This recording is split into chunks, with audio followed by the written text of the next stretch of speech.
Eso está bajo amenaza. Déjenme decirlo así.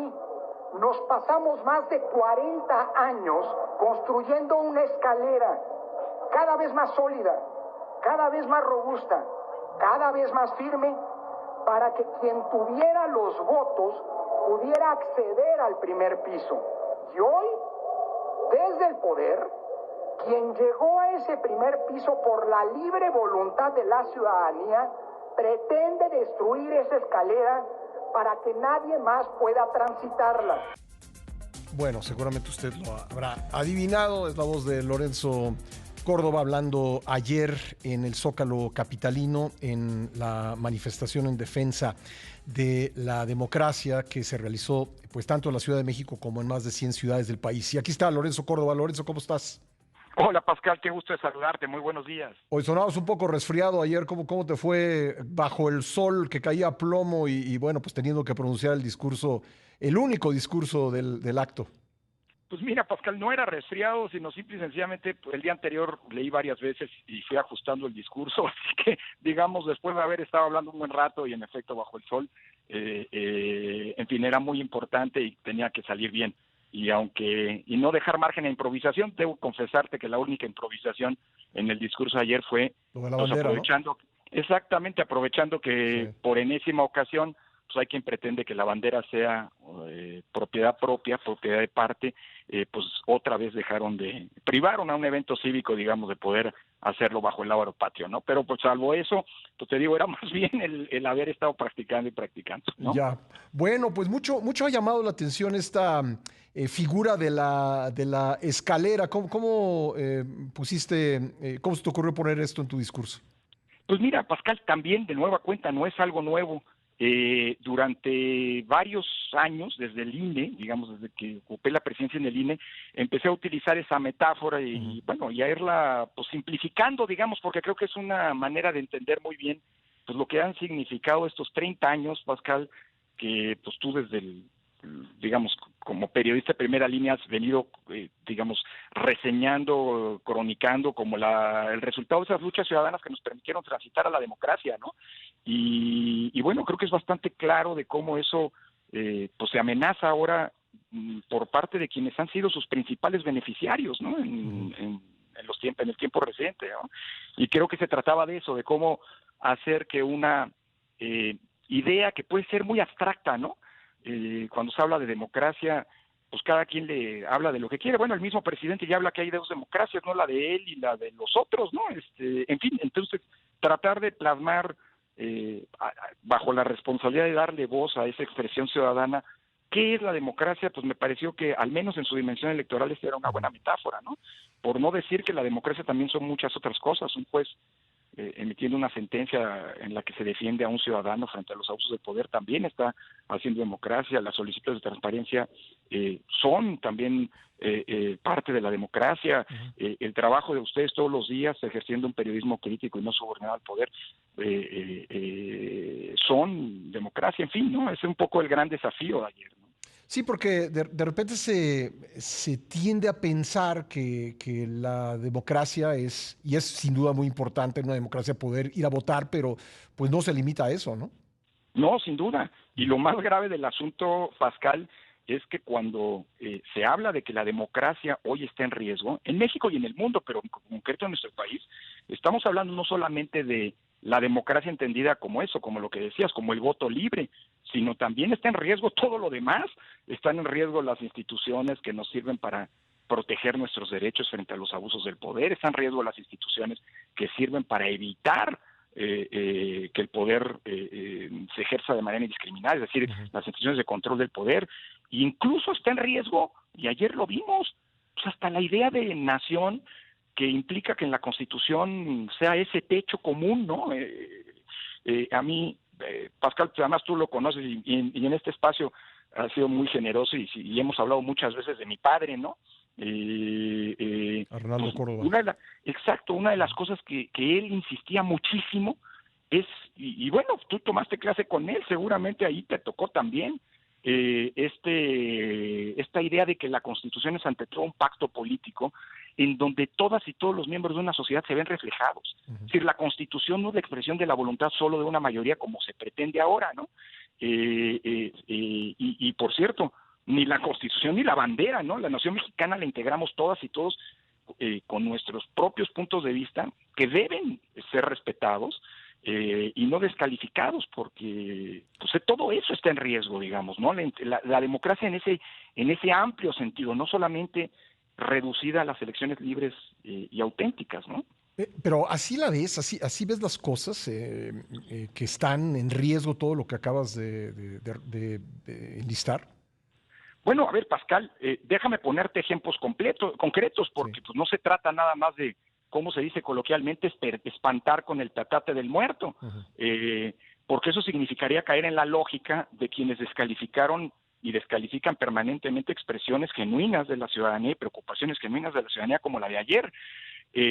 Acuérdate que los autócratas, hoy lo dice muy bien en su artículo Jesús Silva Herzog Márquez, el autócrata no discute, los autoritarios descalifican. Y pues decir que lo que ocurrió ayer es, como dijo el presidente,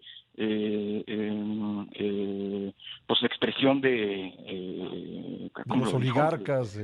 Pues sí, pero incluso Sí. de achichincles, o como lo dijo una candidata ayer, ¿no? Pues que son falsarios e hipócritas. Bueno, eso es un típico discurso autoritario. En lugar de debatir ideas, pues se descalifica al interlocutor.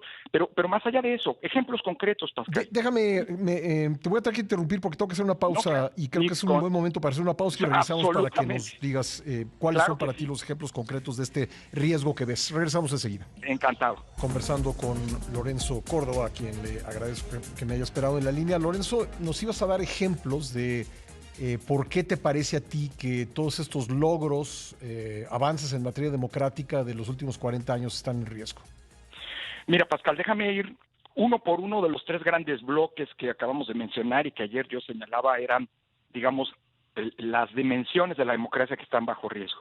Primero, el voto libre en elecciones auténticas. Riesgos concretos. Bueno, el presidente acaba de presentar entre su paquete de iniciativas, una muy concreta que reitera lo mismo que se planteó en el llamado Plan A, que provocó, por cierto, la primera de las manifestaciones ciudadanas. Es decir, está planteando desaparecer al INE, transformarlo en un órgano que se llama Instituto Electoral y de Consultas o algo así, en donde los consejeros y, por cierto, también los magistrados del Tribunal Electoral son elegidos por el voto ciudadano, lo que implica pues que al final del día respondan a los intereses del partido mayoritario, que es el único que podría promoverlos efectivamente para obtener su cargo. Segundo, se está planteando una transformación radical de las propias, del modo en el que se organizan elecciones. Pero además, ayer en la marcha, en la manifestación se mencionaba un dato que es bien importante y que nos ha pasado por alto. El presidente López Obrador ha sido ya sentenciado. No estoy hablando de puntos de vista, no es mi opinión. Esto es lo que ha dicho el Tribunal Electoral en sentencias firmes y definitivas en 34 ocasiones por violar la Constitución. Es cierto, en materia electoral, es decir, intervenir como lo tiene prohibido constitucionalmente en los procesos electorales con sus dichos y con sus actos. No es el primero que lo hace, Pascal. Lo hizo Calderón, el IFE en su momento 2 veces señaló que Calderón había violado la Constitución, y con Peña también se le sancionó, se le determinó la violación constitucional 2 veces.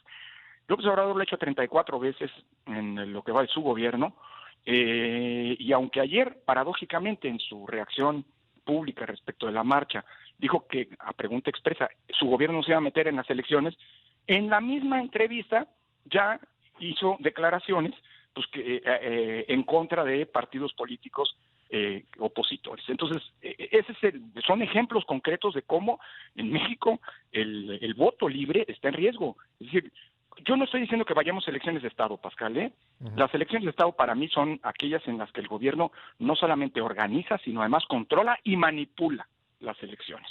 y eso está lejos todavía de ocurrir. ¿Aquí sería una elección con intervención del Ejecutivo o cómo lo con dirías? Intervención indebida del Ejecutivo, reiterada y sistemática. Seguramente vamos a ver lo que todos los gobiernos suelen hacer, es decir, el uso político de los programas sociales, pero bueno, ahí está el riesgo concreto. Segunda dimensión de la democracia, pues las instituciones que sirven para controlar el poder y defender nuestros derechos y libertades.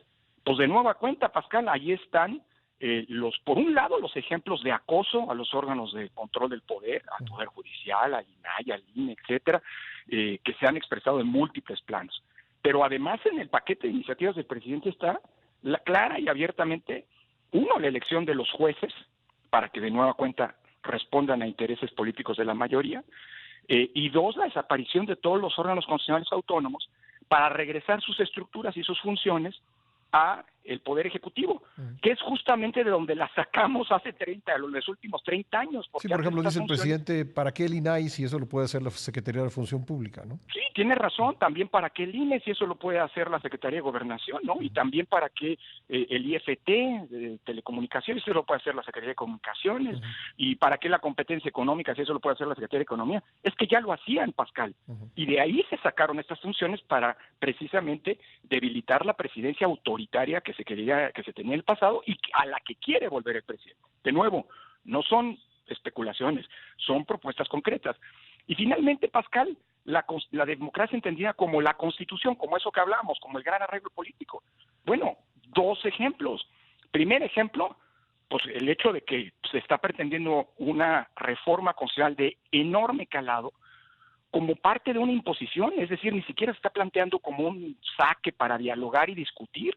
Es más, ya lo que se pretende es que haya mayorías calificadas para aprobarlas sin discusiones. Vámonos, este es nuestro país, esta es nuestra Constitución y esta, por cierto, es nuestra bandera. Así que los demás no cuentan. Y peor todavía, un ejemplo de nuevo concreto. Se está planteando en el paquete de reformas la desaparición de los diputados y senadores de representación proporcional y también la desaparición de los senadores de primera minoría. Es decir, lo que se busca es volver a la época del partido hegemónico, cuando estas figuras no existían, estas figuras que son algunas de las principales conquistas democráticas, para que solamente las mayorías estén representadas y las minorías no cuenten ni sean tomadas en cuenta. Eso no son especulaciones, Pascal, forman parte de un proyecto político que está plasmado en las iniciativas y en las actuaciones diarias del gobierno federal y del oficialismo. Ayer el presidente, al comentar la manifestación o las manifestaciones, dijo que quienes participaron ellos se disfrazan de demócratas y habló de la democracia de los oligarcas contra la cual él quiere anteponer la democracia del pueblo. ¿Qué opinas de estas reacciones del presidente a lo que vimos ayer? Bueno, de nueva cuenta, hablando de, perdón que cite a mi padre, hoy está multicitado, mi querido Pascal, quien tomó clase con Arnaldo Córdoba, pues Arnaldo Córdoba nos ponía a leer a los clásicos, y uno de los clásicos que era de obligada lectura era Rousseau, que es el que inventó el concepto moderno de pueblo. Hay quien dice que fue alumno de mi padre, pero evidentemente o nunca entró a clase, o no es cierto, o nunca leyó lo que nos ponía a leer, porque Rousseau decía que el pueblo es la reunión de todos los ciudadanos, no solo de la mayoría. Entonces, creo que aquí tenemos un primer problema de entender a la política y sobre todo entender la democracia. Porque la gran paradoja, Pascal, y vuelvo a la metáfora de la escalera, es que esa democracia contra la que hoy se están pronunciando y que ayer la ciudadanía salió a defender, es justamente la que le permitió al actual gobierno llegar al poder. Morena no ha ganado una sola elección que no haya sido organizada por el INE tal como lo conocemos hoy. Y eso es así porque Morena no existía antes del INE. A mí como presidente del INE en 2014 me tocó entregarle el registro a Morena porque se lo ganó, porque cumplió con los requisitos de la ley y demás. Pero todos los triunfos que ha obtenido Morena han sido en alguna de las 334 elecciones organizadas por el INE en los últimos 10 años y que se han hecho conforme a las mismas reglas y con las mismas condiciones que les permitieron llegar al poder de manera democrática y que hoy se buscan revertir. Para decirlo sin medias tintas, no hay dos democracias, como dice el presidente, solo hay una democracia y lo que enfrente está pues es una visión autoritaria de ejercicio del poder a la que se le llama democracia. También el PRI hegemónico, el PRI autoritario del siglo XX, decía que México era un país democrático. Igual, por cierto, que lo dicen todos los autoritarios, Pascal. También Mussolini, en Italia, en la Italia del fascismo, decía que el fascismo era la auténtica democracia, no la democracia burguesa.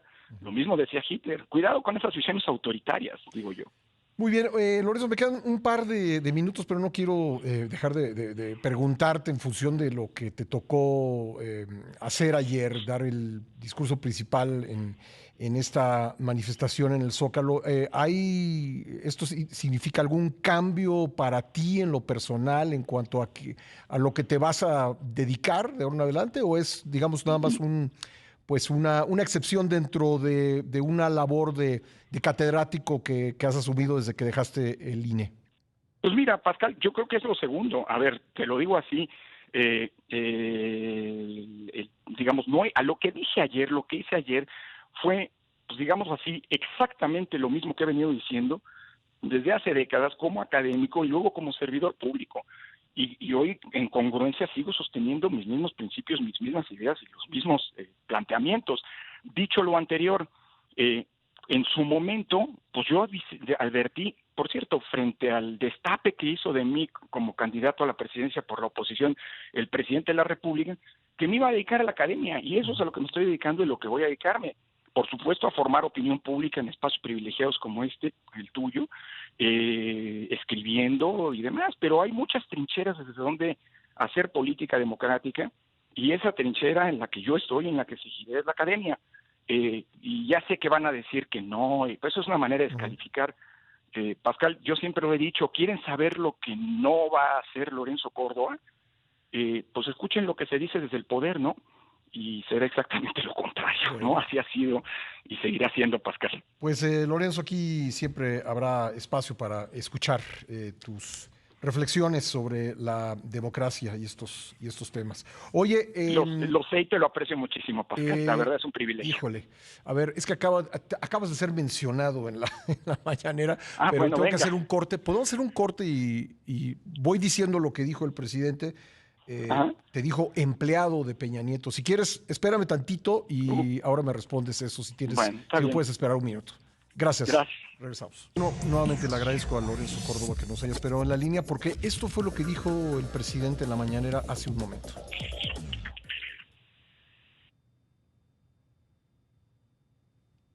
Lorenzo Córdoba, imagínense, ¿con qué autoridad moral?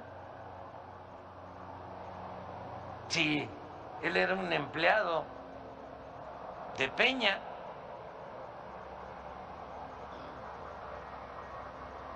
Peña le ordenó que le diera candidaturas a quienes ni siquiera reunían las firmas para ser candidatos, recibía órdenes.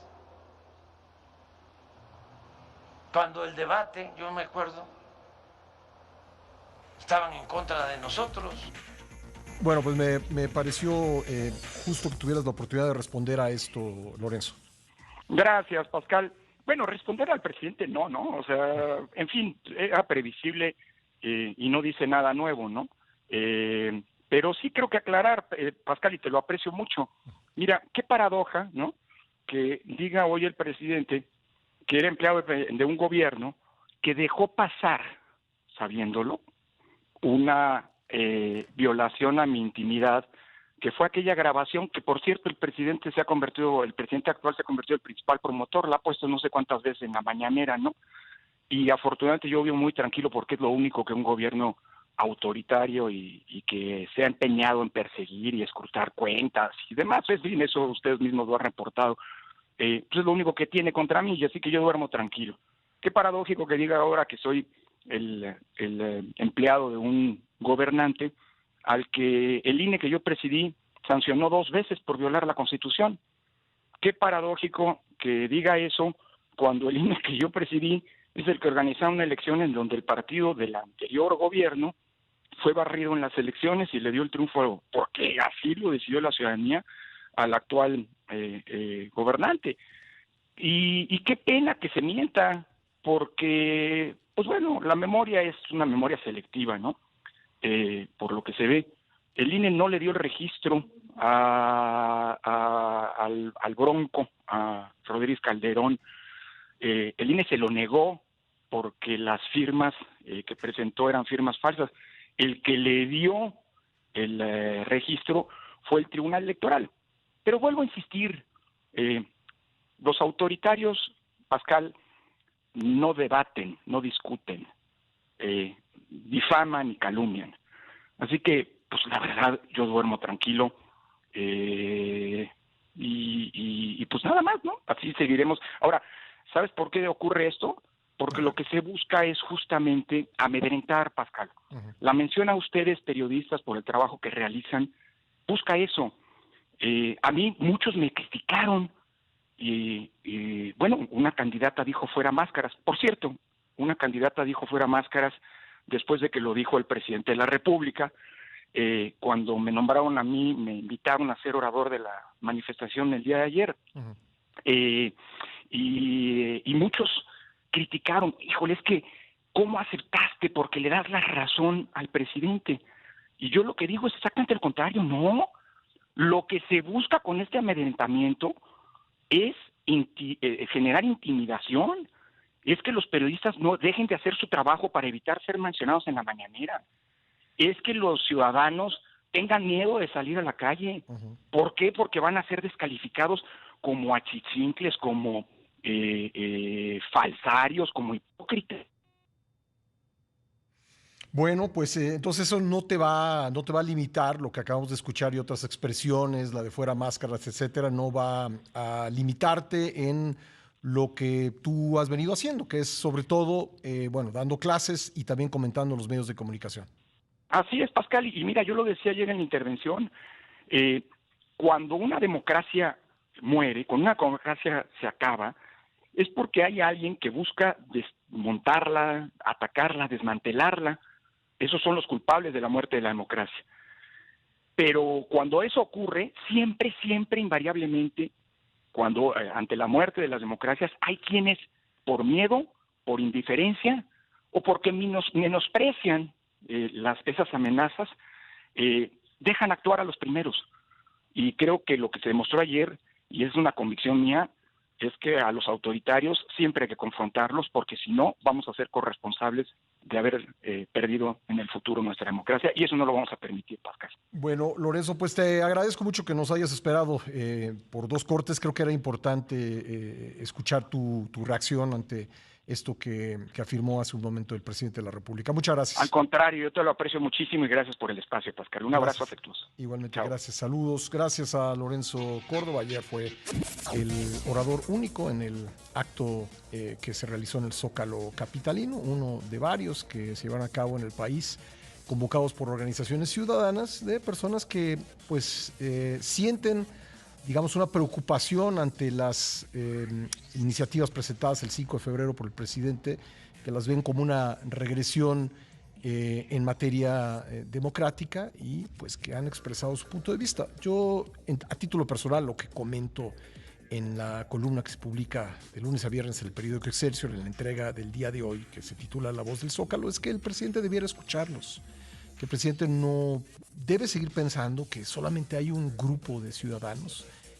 Hay otro grupo importante que tiene cosas que decir, y pienso que él, que es el presidente de todos los mexicanos, porque así fue elegido, debiera también escuchar a quienes se manifestaron ayer.